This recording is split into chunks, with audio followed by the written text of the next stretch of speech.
Our top story this morning, Missoula public school officials and police are responding to claims that a student threatened violence at Big Sky High School and later assaulted another student.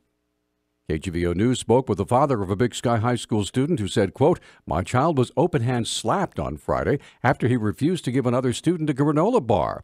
I couldn't believe the student was in school on Friday because my son told me this same student threatened the school on Thursday, saying, quote, 'It will take the entire military to stop me when I come to shoot up this school,' end quote." The father says he's taken his child out of school for safety reasons because the suspect continues to go to classes. He filed a police report on Tuesday.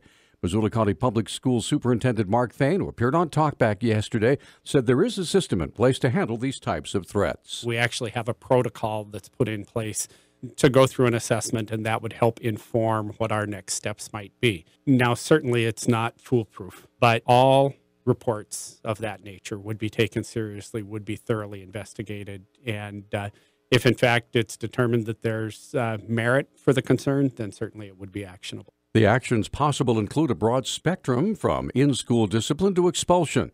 Director of Communications Hatton Lidman confirmed that a threat was made against Big Sky High School last week, but did not confirm specific details, saying, quote, "School officials followed a threat assessment procedure and concluded the threat in this instance was low. There are always next steps in a case like this. The school's taking the next steps, but the steps won't be made public because of student privacy." Missoula Police spokesman Travis Welsh confirmed that police were processing the incident report. Names of students involved will not be released to protect their identities as they are juveniles.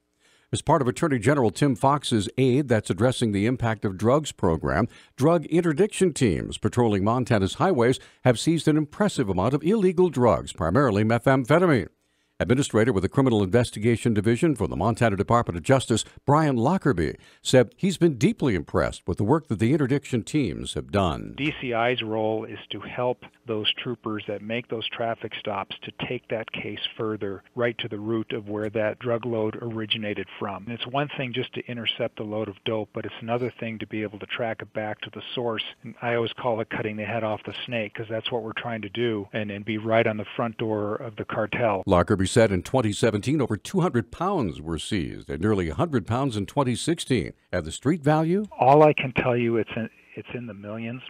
The problem with trying to estimate drug values is if you do it by the gram, I mean, you don't buy a steak at a store by the gram. So these quantities differ based on where they're intended for, but I can easily tell you that it's in the 1 to 2 million figure. Lockerbie said along with the drugs, he's most concerned about the violence of the drug culture. What I'm concerned about is the level of violence that has gone up along the way. We didn't see as many guns as we do now. Virtually every interdiction case, every search warrant related to drugs, we're seeing a firearm or 2 or 3, or sometimes they're even being traded instead of cash. Lockerbie said due to his long experience in fighting the drug trade, he is opposed to legalizing recreational marijuana in Montana.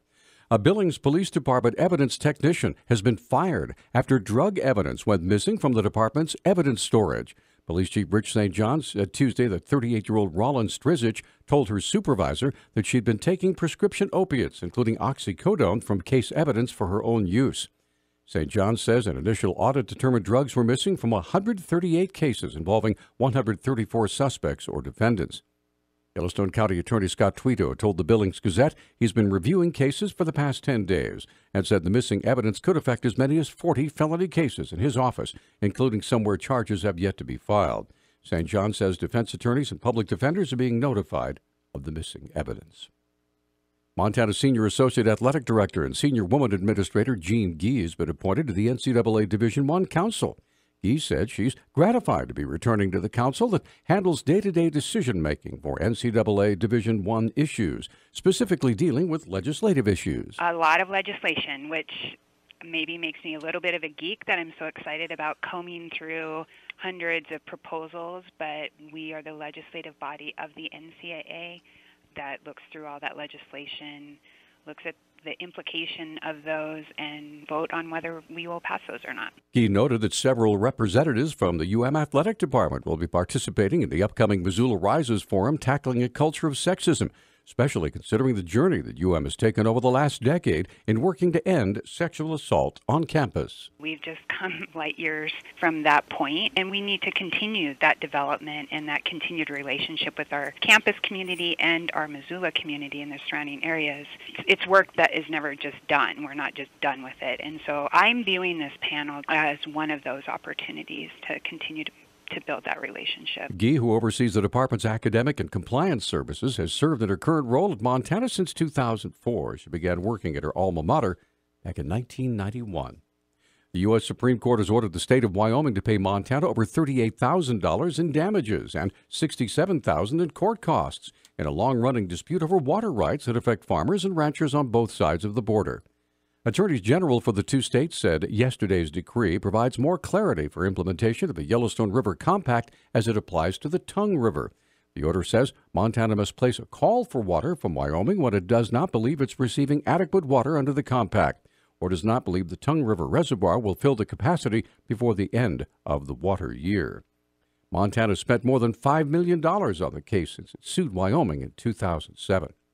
It's been unusually cold in western Montana, but according to National Weather Service meteorologist Ryan Leach, when it comes to low temperatures, Missoula and Hamilton are the garden spots. Missoula and Hamilton coming in around 1 below to 0 degrees this morning. We were kind of one of the warm spots. It's a pretty classic Arctic air mass. One thing that's kind of unusual with it is that how late it's coming in the season.